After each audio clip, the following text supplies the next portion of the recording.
Al-Qur'annya sama, yang dibaca sama. Kenapa hasil berbeda? Karena keyakinan. Kita sekarang kurang menghormati Al-Quran, kurang menganggap bahwa Al-Quran ajaib. Lebih ajaib novel-novel karangan di Lestari, karangan bahwa Al-Quran itu adalah sesuatu yang sangat terhormat. Mari kita kembalikan mindset kita, anggapan kita bahwa Al-Quran terhormat, kita kembalikan lagi. Jangan sampai underestimate Al-Quran yang begitu mulia kemudian kita anggap sebagai tidak lebih dari alas pengusir jin.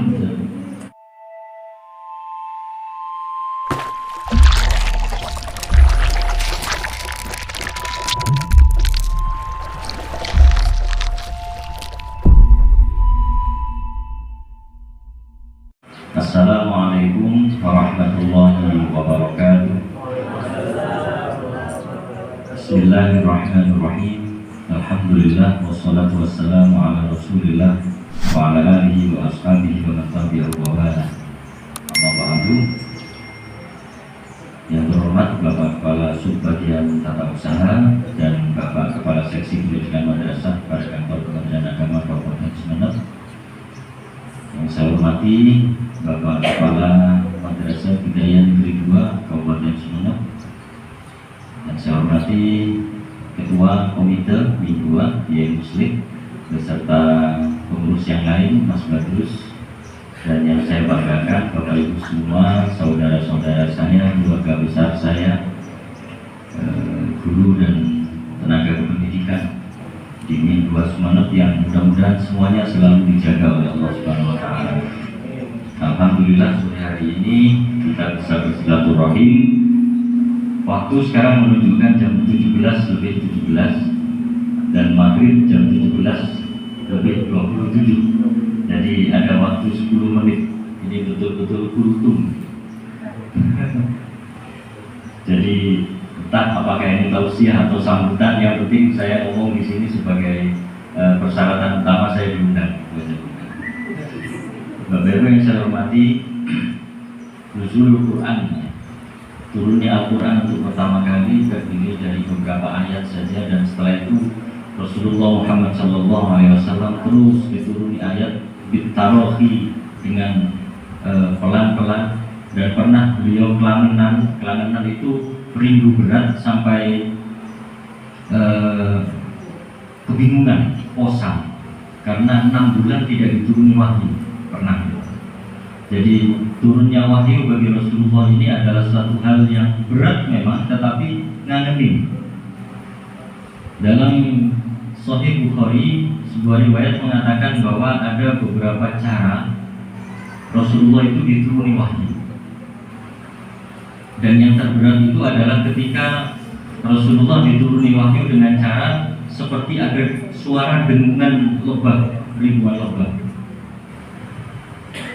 Ada yang malaikat Jibril kemudian menyerupai laki-laki dan kemudian mengucapkan wahyu itu untuk kemudian dihafalkan oleh Rasulullah.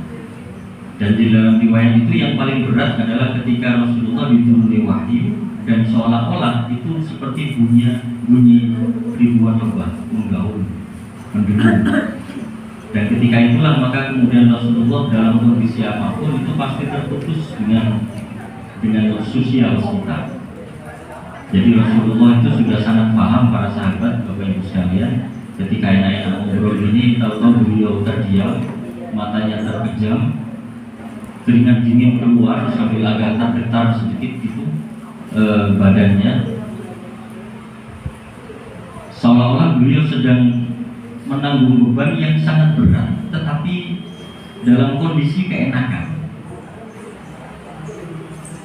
Keringat dingin bercucuran, tapi raut muka beliau menunjukkan rasa nyaman yang luar biasa. Ini Rasulullah terputus komunikasi sosial dengan para sahabat, dan biasanya sahabat mundur. Rasulullah sedang menerima wahyu. Dan bisa dipastikan setelah itu kemudian Rasulullah kembali lagi ke dalam komunitas sosial, komunikasinya, dan langsung menceritakan bahwa saya barusan dituruni wahyu yang bunyinya demikian, dan akhirnya dihafalkan oleh para sahabat. Jadi turunnya wahyu kepada Rasulullah itu adalah satu hal yang berat, tetapi merupakan satu kenikmatan yang luar biasa yang selalu dirindukan. Itu Bapak Ibu sekalian. Artinya bahwa turunnya Al-Quran yang saat ini kita peringati nuzulul Qurannya, itu adalah sebuah proses yang dalam dunia kemanusiaan cukup rumit dan penuh keajaiban. Dan salah satu sifat manusia itu adalah sesuatu yang ajaib tetapi sering terjadi itu tidak lagi menjadi sesuatu yang ajaib. Lebih ajaib sesuatu yang biasa-biasa saja, tidak begitu ajaib tetapi jarang terjadi. Misalnya begini, kita melihat ada tumbuhan di sekitar kita, ada pohon pepaya, pohon mangga, pohon kelapa dan sebagainya. Tiap hari kita ketemu. Ketika kemudian satu saat ada kabar tersiar bahwa di dekat depot sate kubulik, misalnya dekat rumahnya Mas Badrus, ada anak yang bisa menciptakan robotnya bisa bicara. Tentu kita akan berbondong-bondong ke sana tanpa menghiraukan yang kita lewati itu ada buah mangga, buah pepaya, buah kelapa.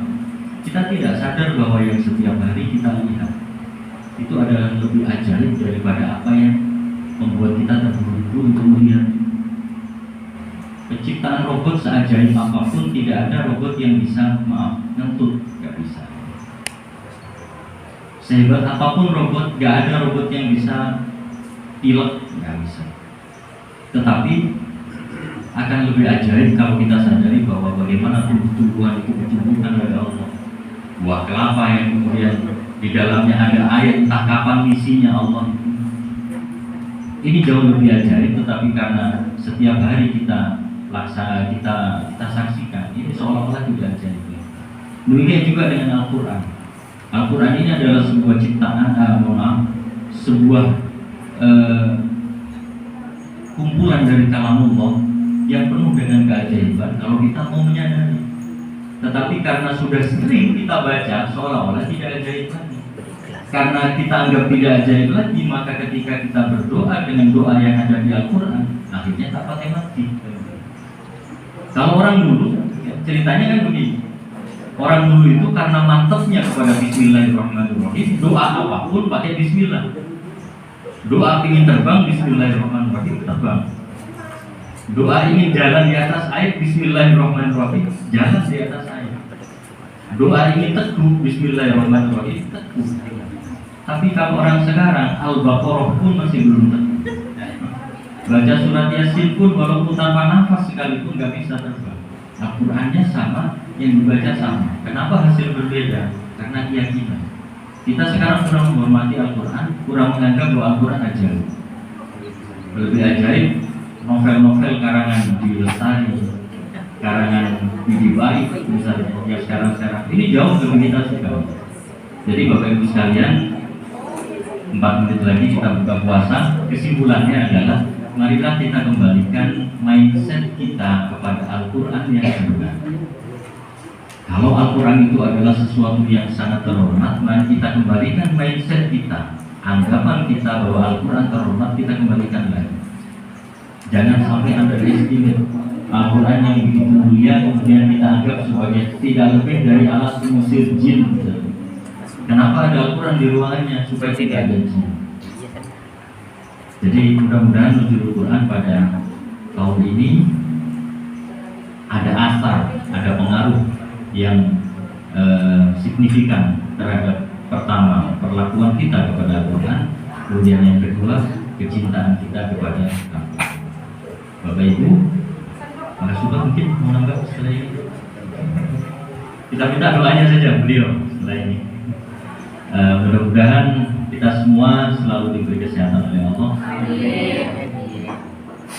Saat ini adalah tanggal 21 Ramadan dan sekali lagi kita berdoa mudah-mudahan seluruh ibadah kita di bulan Ramadan diterima oleh Allah Subhanahu wa taala dan kita keluar nanti pada bulan Ramadan bukan hanya menjadi orang yang terampuni dosanya, tetapi juga menjadi orang yang lebih baik akhlak dan moralnya. Amin, amin. Moral kepada Allah dan moral kepada Allah. Demikian Bapak Ibu dan para kiai sekalian, Allahumma fiqh al-khair tariq. Wassalamualaikum warahmatullahi wabarakatuh. Waalaikumsalam.